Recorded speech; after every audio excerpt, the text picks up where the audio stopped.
Hola, hola, ¿cómo estás?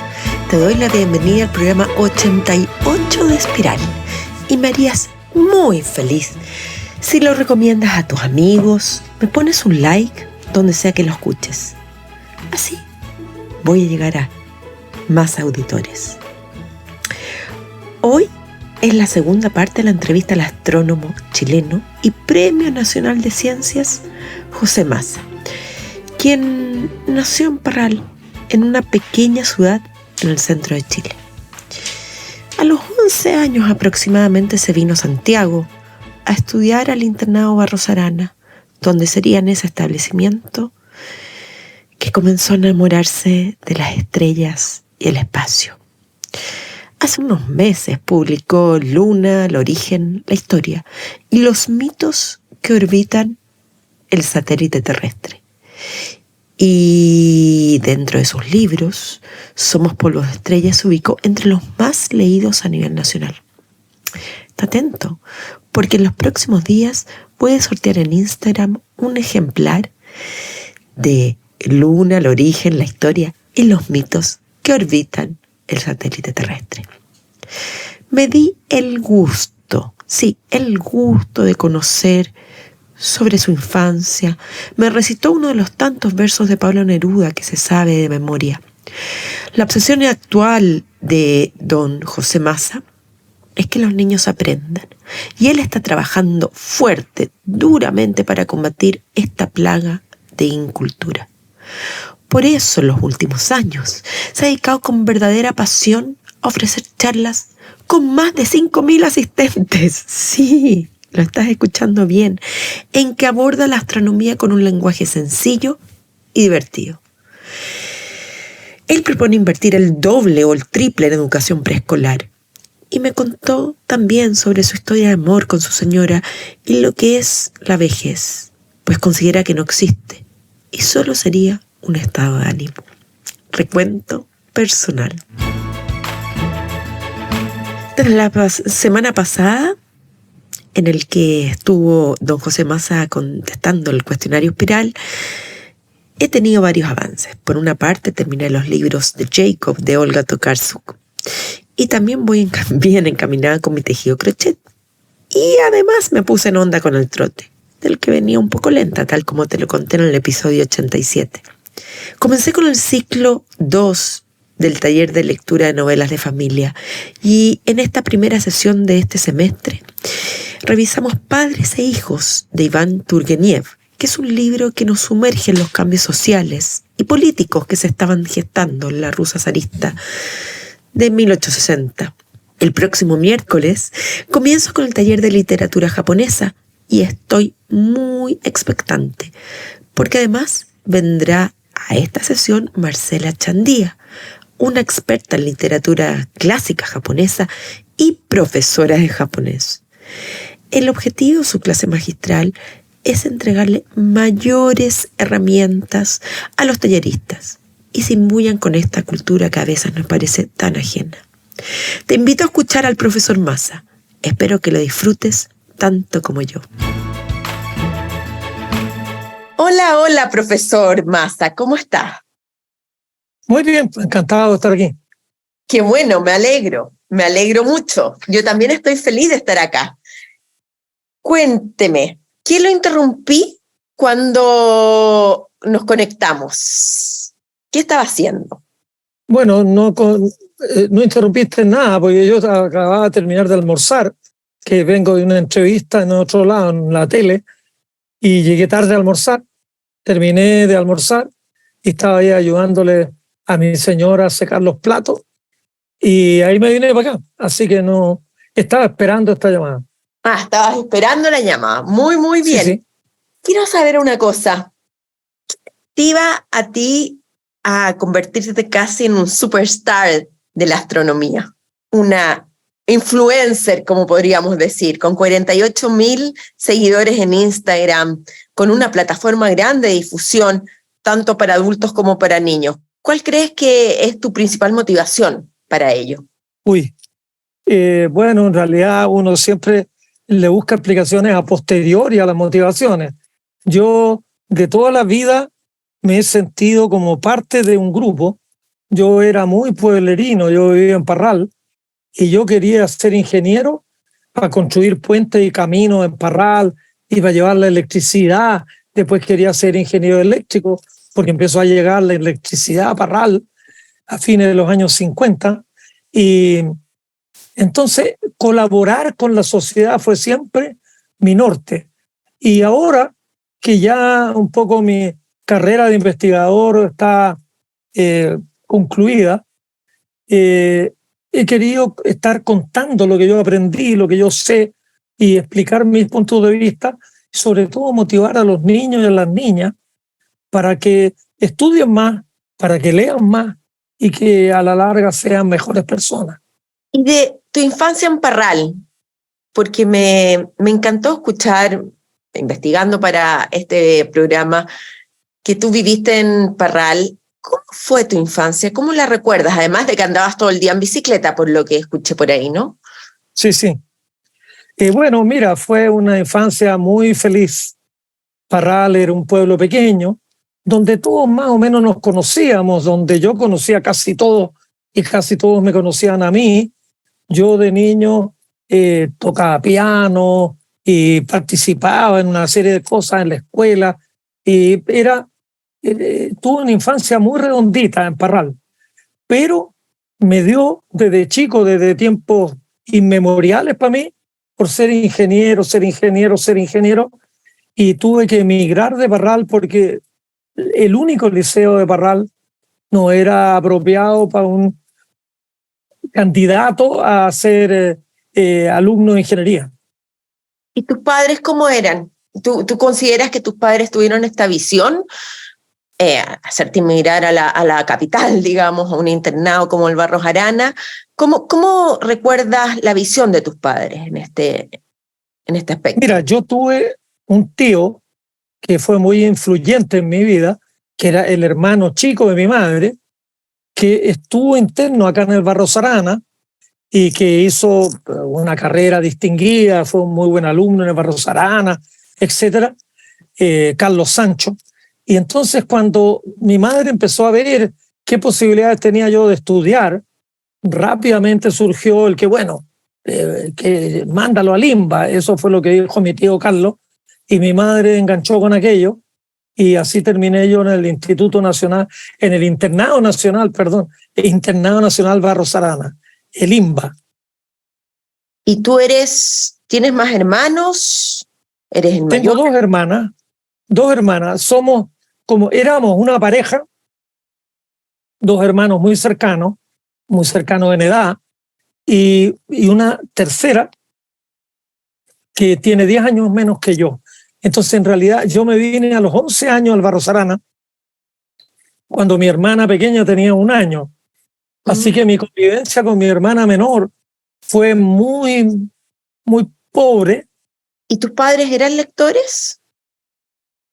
Mira, mi madre estudió en la normal, creo que se llama Abelardo Núñez, para ser profesora.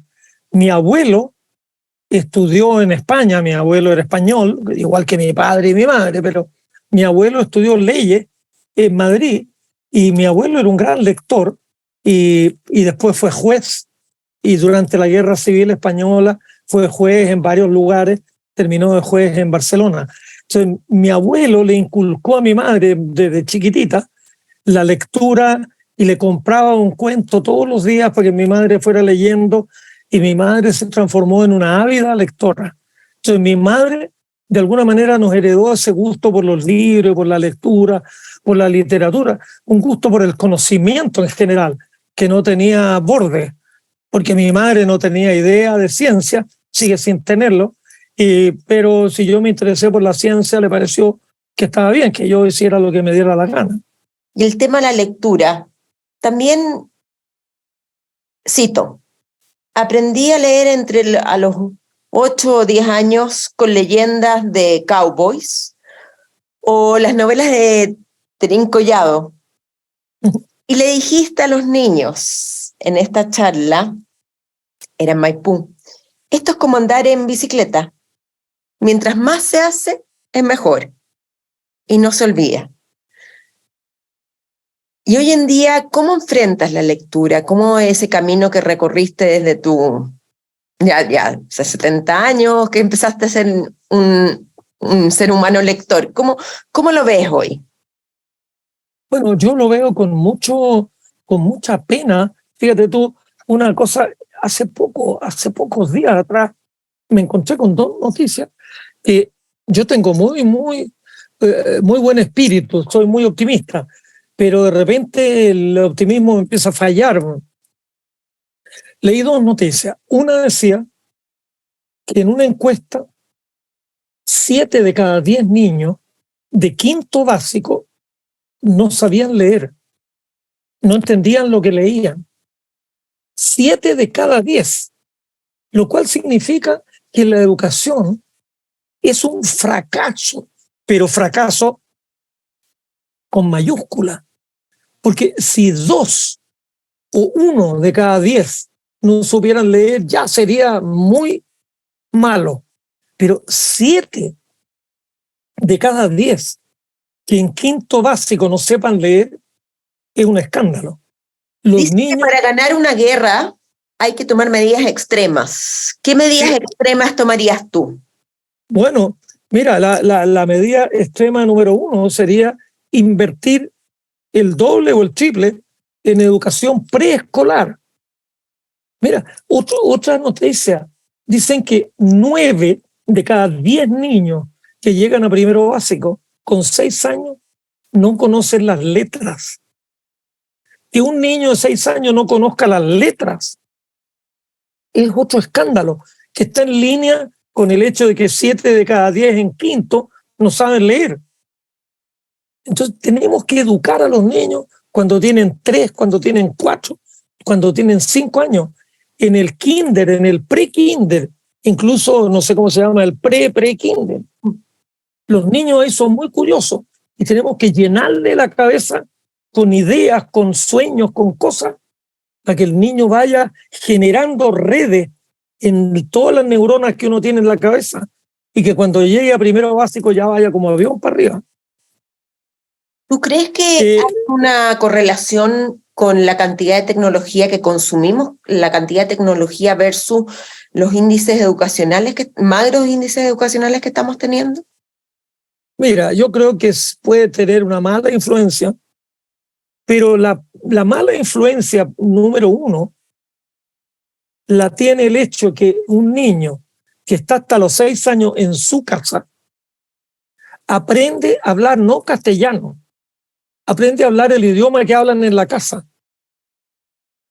que no es un castellano muy perfecto. Y eso, si el niño no lo socializa muy rápidamente, se le quedan muletillas y se le quedan pronunciaciones y la CH, la rastra y no sé qué, para toda la vida.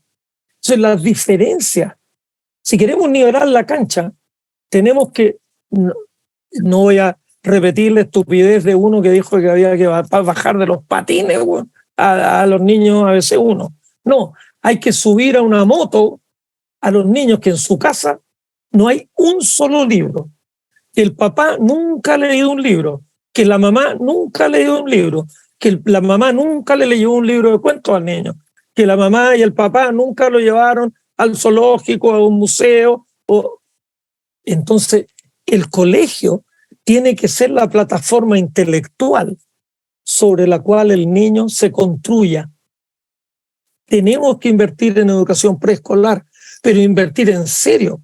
Y no tan solo con buenos colegios, que es fundamental, pero también con muy buenos profesores, profesores muy estimulados, profesores que sepan hablar, pero a la perfección. Mira, hay una cuestión que es también un escándalo. Un joven o una joven que sale de la educación media y da la prueba, el promedio son 500 puntos en la prueba. El niño o niña que saca 500 puntos, estudios muestran que domina 800 palabras del idioma castellano. 800 palabras. Cuando un niño de 5 años se cree que domina como 400 palabras.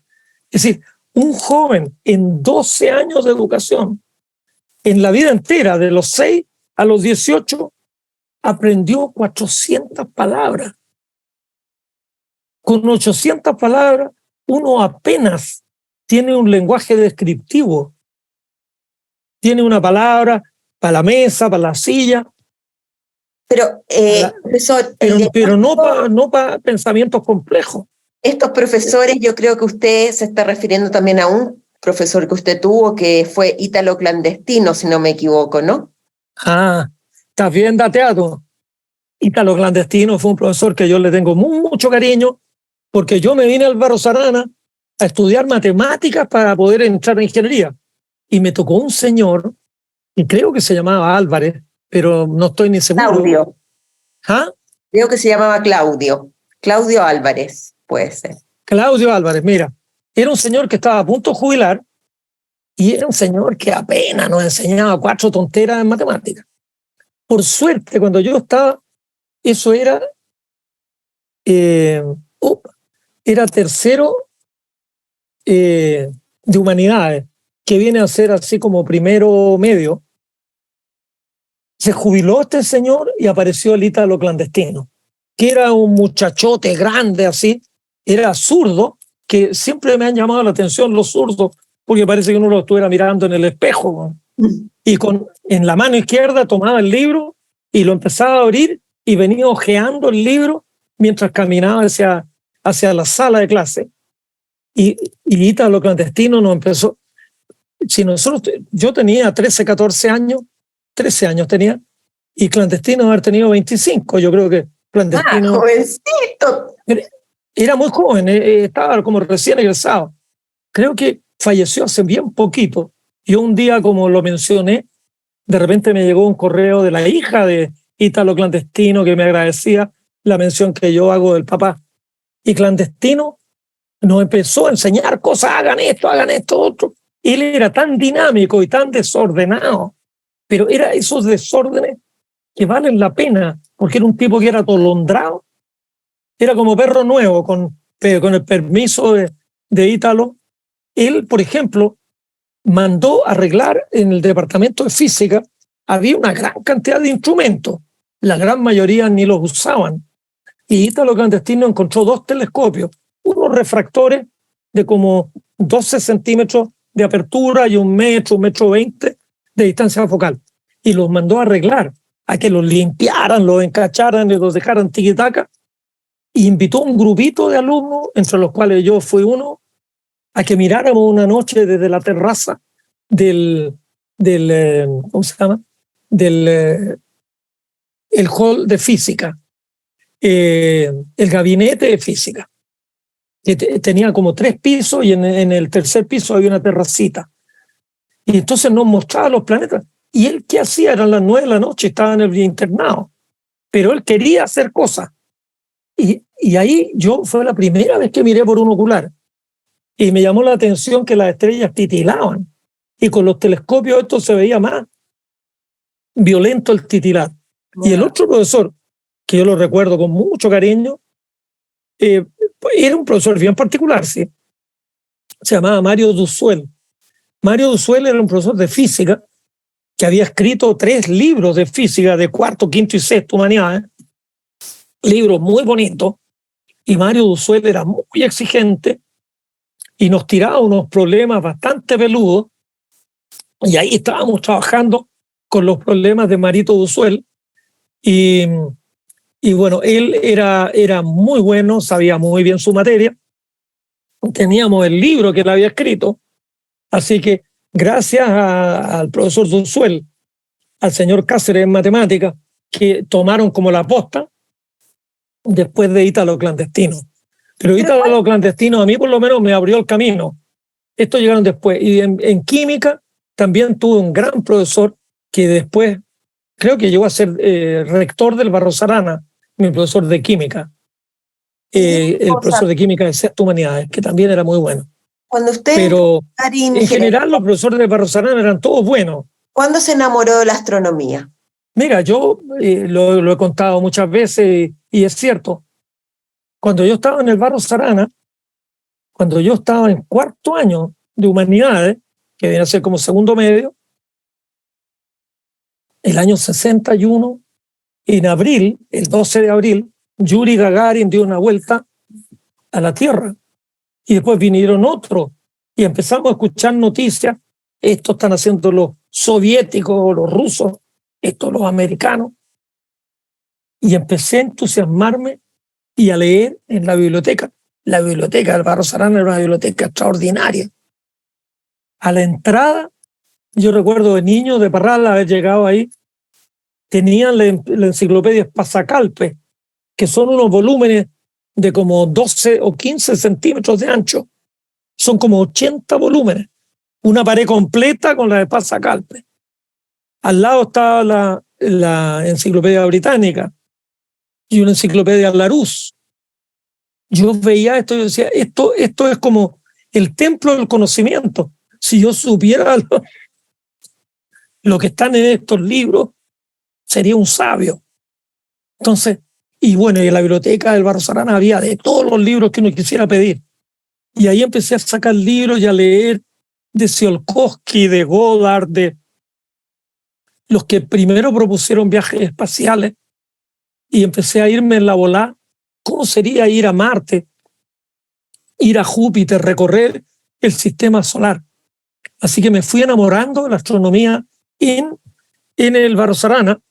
Además, como ya lo he dicho varias veces, un poco en broma y un poco en serio, yo era tan malo para jugar fútbol que en las pichangas nadie me quería en su equipo. Entonces yo desistí de los recreos e intentar jugar al fútbol. A mí me gustaba, pero era pésimo. Entonces yo me iba a la biblioteca a leer libros y nunca faltaba otro perno como yo, que también había un cabro que se me olvidó el nombre, que iba a un curso más arriba que yo, que él resonaba con estos mismos temas y me decía, oye, José, mira, he visto esto, he visto lo otro. O sea, ustedes dos eran los pernos, como se dicen en buen Claro, porque los otros estaban jugando fútbol, pero yo estaba leyendo el libro en la biblioteca. O sea, si hubieran estado en un colegio mixto, no sé si habrían sido los más populares. No, en absoluto. Nunca fui el más popular, nunca. Para nada. ¿Y su señora? Yo aprendía, en mi rato de ocio, me aprendía poesías de memoria y sabía recitar un montón. Yo creo que de La vida de sueño de Calderón de la Barca me sabía los monólogos de Segismundo, pero casi todos los monólogos. ¿Y ahora me puede recitar una poesía? La que tú quieras. Es verdad, pues reprimamos esta fiera condición, esta furia, esta ambición, y si alguna vez soñamos, y si haremos, pues estamos en un mundo tan singular, que el vivir solo es soñar, y la experiencia me enseña que el hombre que vive sueña lo que es hasta despertar. No. Y ahí sigue, yo soñé que, bueno... que también es lector de poesía. Los versos de Neruda. Usted es lector desde el fondo de ti, arrodillado, un niño triste como yo nos mira. Por esa vida que arderá en sus manos, debieran de amarrarse en nuestras vidas. Y muchos otros versos de Neruda y lo que fuera. Y yo en mis primeros intentos de acercamiento a alguna niña, yo trataba de recitarle poemas. A ver, yo nunca me pude lucir por el físico, porque era un chico flacuchento que no tenía ni una gracia. Pero yo tenía buen verso y recitaba poemas. Y me iba más o menos, pero me iba más o menos en el comienzo, en la primera parte del partido, pero nunca metí los goles y al final siempre me fui con la cola entre las piernas. Siempre perdí todos los partidos que intenté. Entonces, ¿cómo sedujo a su señora o su señora lo sedujo a usted? ¿Cómo fue esa historia de amor? Va más por el segundo lado, pero eso ella se enoja cuando yo lo digo. Pero en mis primeros albores, dos de mis pololas, entre comillas, yo creí que eran mis pololas, llegué un día a verla a la casa y me presentaron al pololo. Pues estaban pololeando y yo no me había dado ni cuenta. Yo creía que ellas estaban enamoradas de mí y estaban enamoradas de otro. Así que dos pololas me hicieron pasar la humillación de presentarme al pololo y tuve que ir. Todavía recuerdo sobre todo de una de ellas que vivía muy cerca del Estadio Nacional, que yo llegué a verla y la hermana salió y me dijo, no, José, la hermana me debió de haber dicho que ella no estaba, bueno, y yo me hubiera ido, pero me dejó en el living. Y la hermana se quedó hablándome, cosa que nunca hacía. Y de repente tocan el timbre y aparece un tipo alto, buen mocito, y ahí baja mi Dulcinea, lo saluda y me lo presenta. Oye, te presento a mi pololo. Y ahí, a los 5 minutos, oye, mira, gracias, me tengo que ir porque me acordé que tengo que hacer algo. Y me fui humillado a pie, caminando, porque no me daba ni para tomar micro.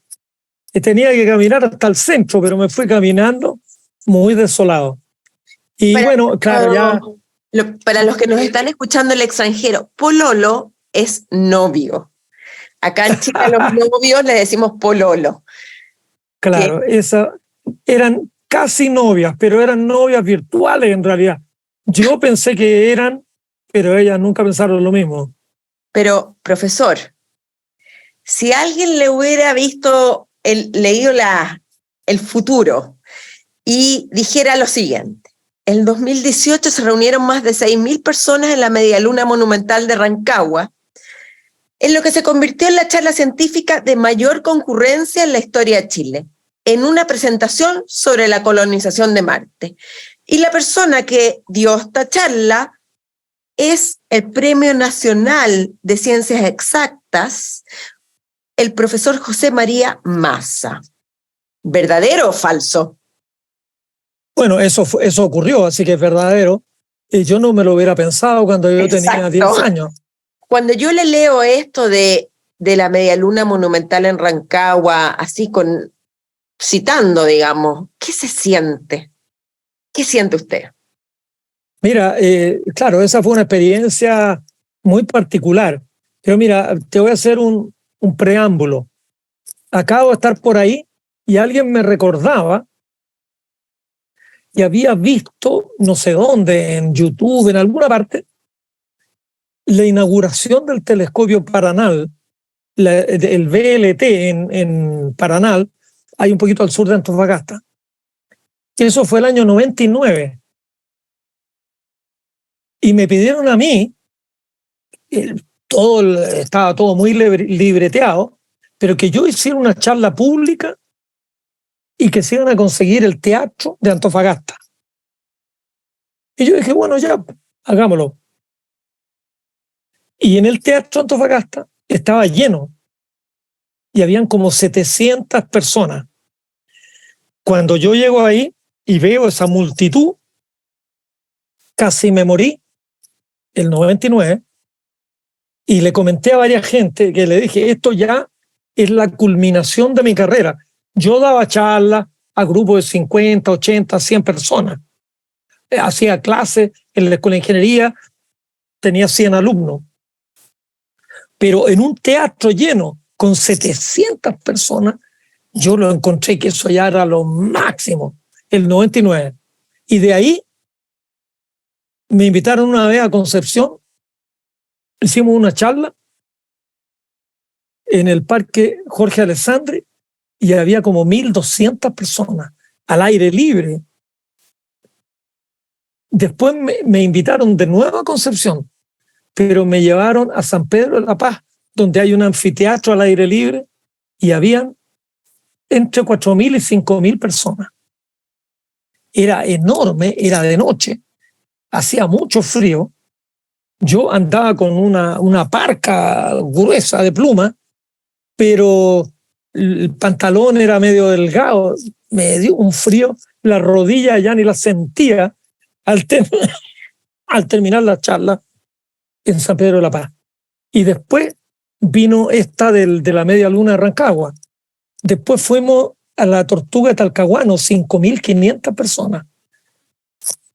Y después de eso, fuimos a Temuco y a Valdivia con 4.500.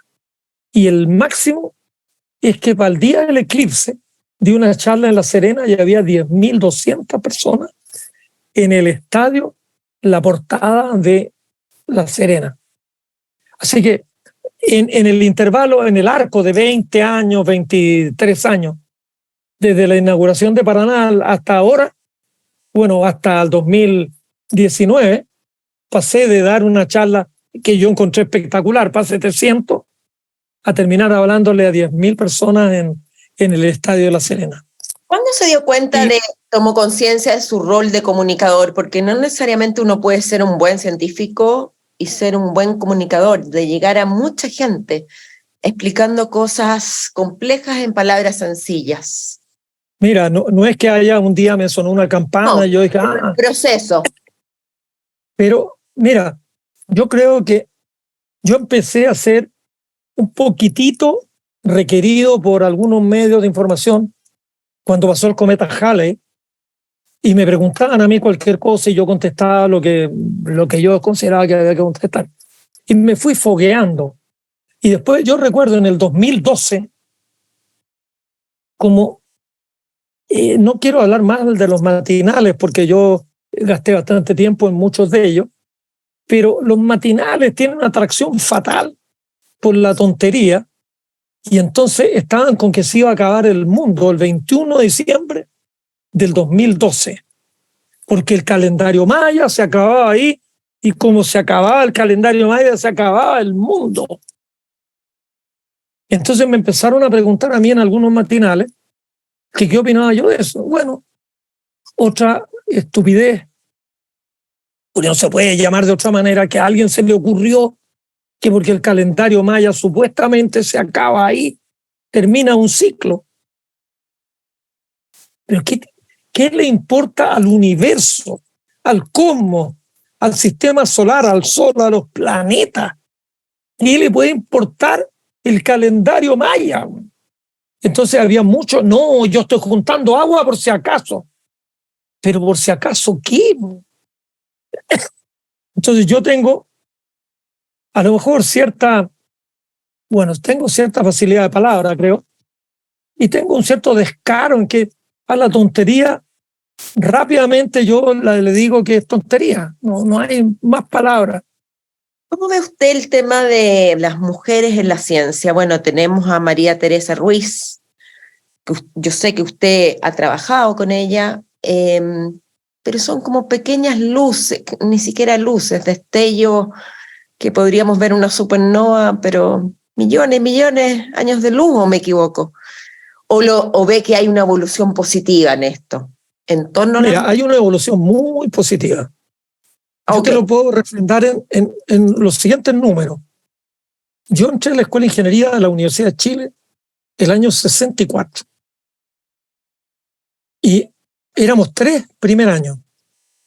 Cada uno era de 120 alumnos. Yo era la letra B. Los que teníamos la letra en el medio del alfabeto, yo tengo la M.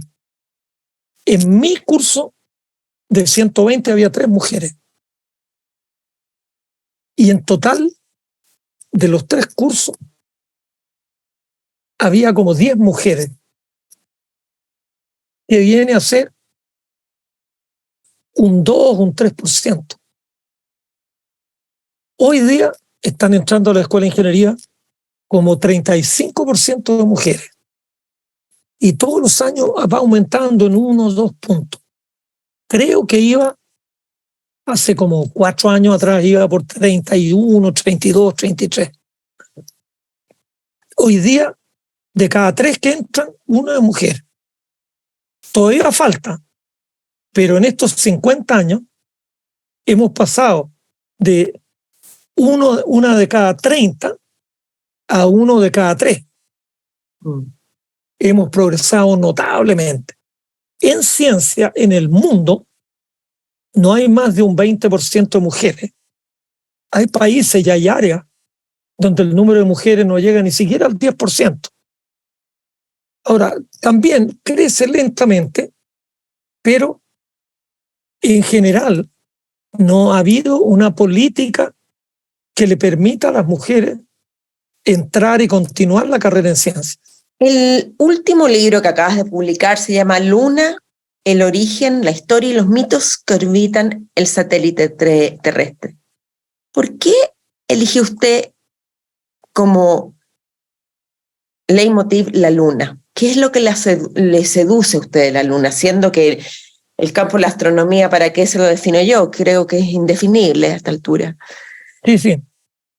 Mira, lo que yo he tratado de explicar No sé cuánto se entiende de lo que te voy a decir, pero a mí me gusta comunicar la ciencia, pero comunicarla a un nivel básico. Yo soy un obsesionado con que mi interlocutor entienda lo que yo estoy diciendo. Entonces yo tengo ganas de llegar al máximo posible de lectores. Y para eso tengo que tratar de contarle cosas de astronomía que sean lo más simple posible, que estén en los cimientos de la estructura del conocimiento. Si yo me pongo a hacer un libro de divulgación sobre la supernova de tipo 1A, tendría que explicar un libro de este porte para que el contexto estuviera claro. Yo escribí un libro sobre supernova con un colega, pero que creo que adolece el defecto que quien no tenga un contexto adecuado no va a entender que miércoles es una supernova. Entonces yo me he dedicado a buscar los temas más simples, pero los más simples. De modo que de ahí la señora Juanita o don Lucho o don Pedro, si leen esto, o una niña o un niño que los lean, puedan ir avanzando. ¿Cuál es su diagnóstico, a ver, sobre la tecnología del chat GPT? Más que nada, ¿cómo lo podemos ver dentro de un análisis más racional que irracional de que se nos van a acabar los trabajos, de que los alumnos solo no van a aprender nada más en las salas de clases? ¿Cómo lo podemos, de acuerdo a su visión de vida, esta nueva tecnología que es tan disruptiva como los teléfonos inteligentes, podríamos decirlo también, ¿no? ¿Estamos ante una revolución del conocimiento, sí o no?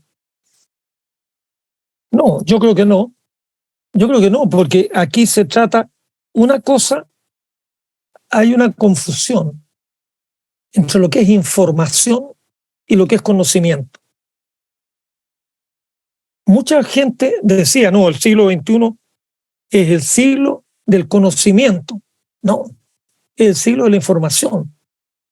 El conocimiento se forma cuando uno tiene la información y cuando uno analiza, cuando lo estudia y cuando llega a conclusiones sobre esa información.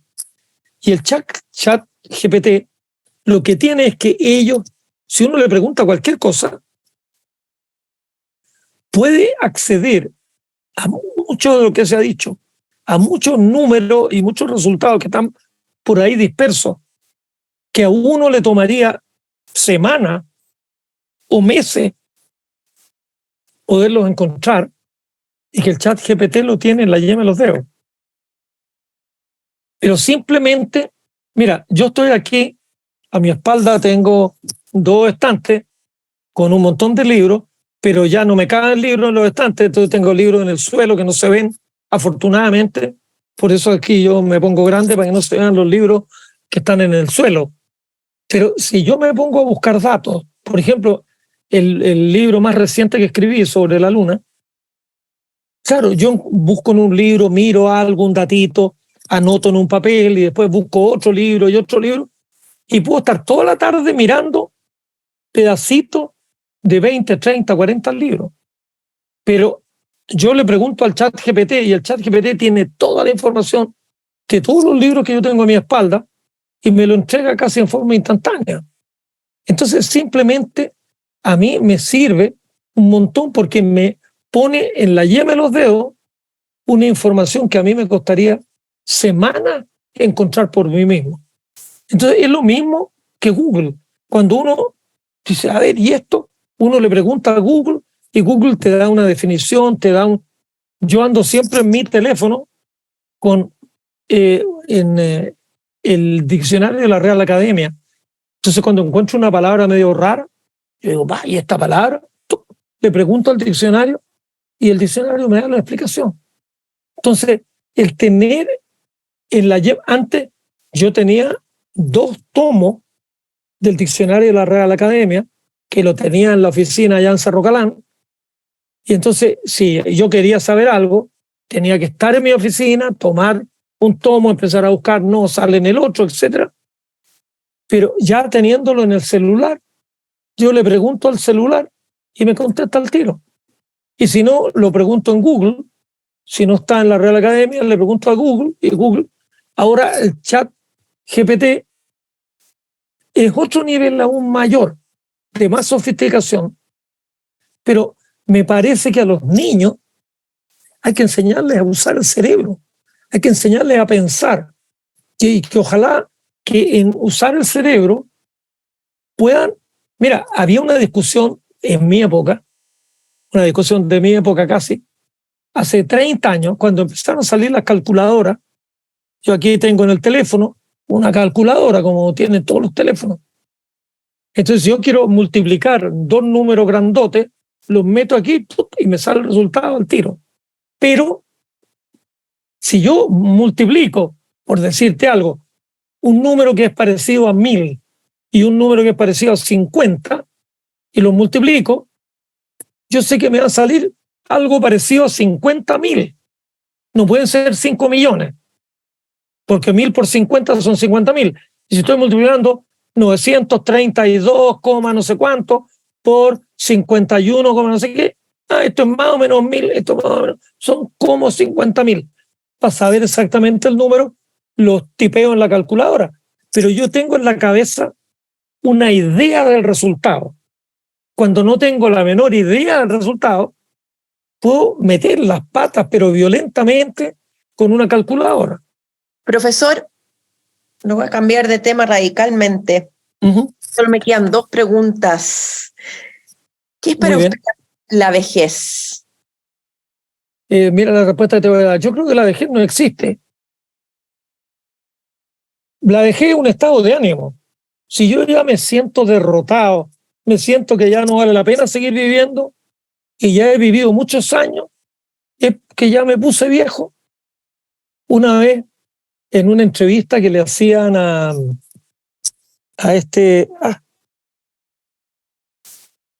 un director de cine que era un guapetón de la Clint Eastwood, que tenía 85, 86 años y seguía haciendo películas. Todos los años empezaba una nueva película. Y le preguntaban, bueno, ¿y cómo lo hace usted? Y entonces respondió, y hay una canción: yo no dejo al viejo entrar. Yo no dejo al viejo entrar. I don't let the old man in. Yo no dejo al viejo entrar. Cuénteme, ¿qué está leyendo? Si uno deja entrar al viejo, uno sigue siendo joven. Uno puede ser eternamente joven.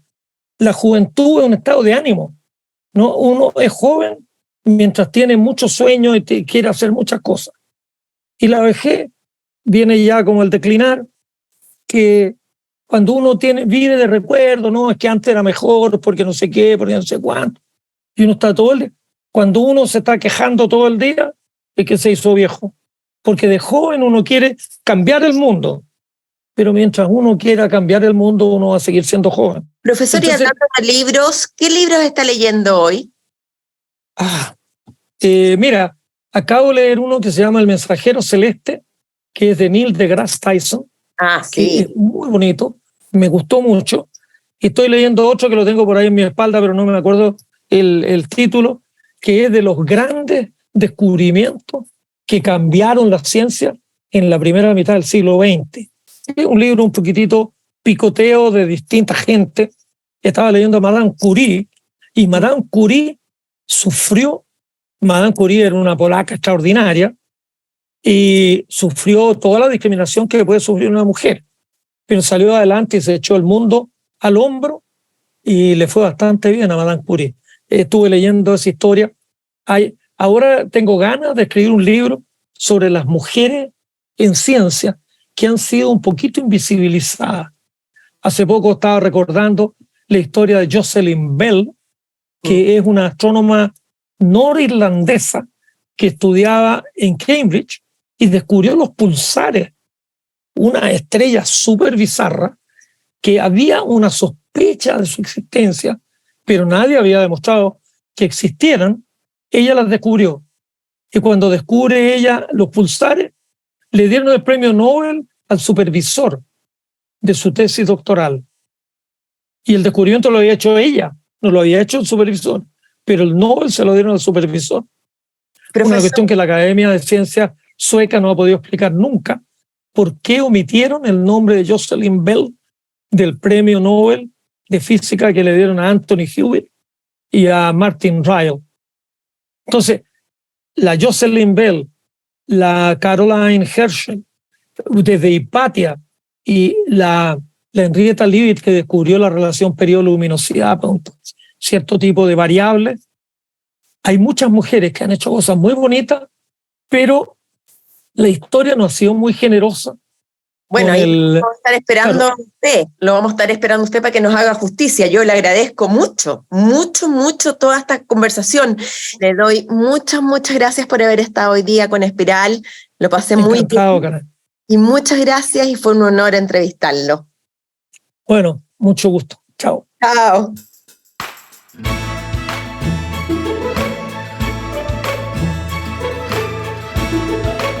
Claro, me encantaría saber más sobre el espacio y las estrellas, pero reconozco que no le he dedicado tiempo y me faltan tantos conocimientos que ya siento que es imposible lograrlo. Lo interesante es que hoy de todas formas podemos acceder a estas áreas de manera más sencilla, con recursos digitales que nos permiten incluso saborear en algo lo que no pudimos aprender antes. El problema es el tiempo. Pero en el pasado ni siquiera con tiempo teníamos la oportunidad de hacerlo. Espero llegar a los 75 años con el mismo temple, energía y curiosidad que José Massa. No me hace mal soñarlo. ¿Me equivoco? ¡Chao!